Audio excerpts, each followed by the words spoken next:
আসসালামু আলাইকুম। একটা আবিষ্কার দেখতে যাচ্ছি, আপনারা দেখবেন ভিডিওটা, দেখি কিভাবে সে কি তৈরি করেছে।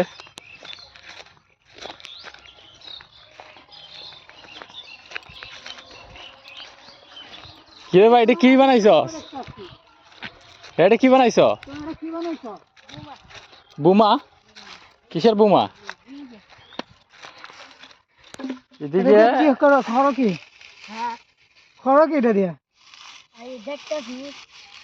তুমি এইখান দিয়ে আগুন দিছ আর ধোঁয়া উপরে দৌড়তেছে। এটা কি এত ছোট বাচ্চা, দেখেন কত একটা বুদ্ধি। সিস্টেম করছো? হ্যাঁ, ইটের বাড়া বানাইছ? তোমার আচ্ছা, এদিকে চাও একটু।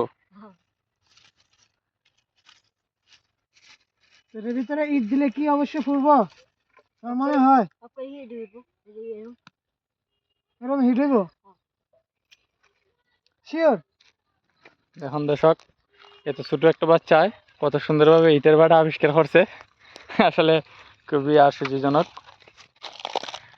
এই যে এদিকে সে জাল দিতেছে, মানে এই যে আগুন দিতেছে, আর ওই দিক দিয়ে গিয়ে ধোঁয়া উঠতেছে এই ফাইভ দিয়ে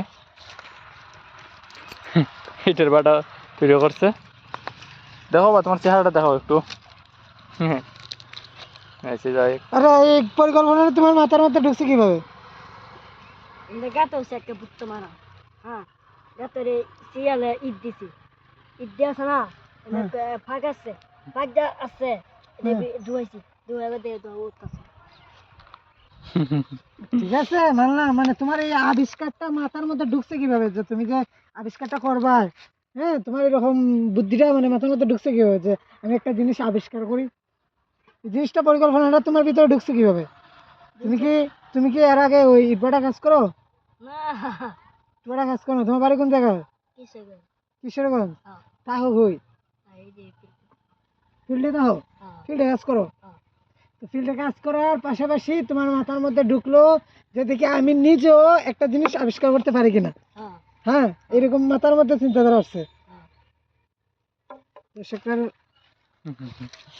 দেখ, খুব সুন্দর হয়েছে। দর্শকের ইয়ার মধ্যে কিছু বলো। এই যে দড়টা আছে না, হুম, এই যে নিচে নামতেছে দড়টা, এই যে, নিয়েছিলাম তো ধোঁয়া।